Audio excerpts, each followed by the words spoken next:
कैलास भागवत. इथं मी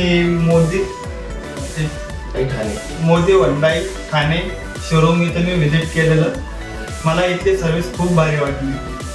मी गाडी बुक करून मी 11 तारखेला गाडी बुक केली होती. मला कमी वेळात गाडी भेटलेली आणि इथली सर्व्हिस पण खूप भारी आहे.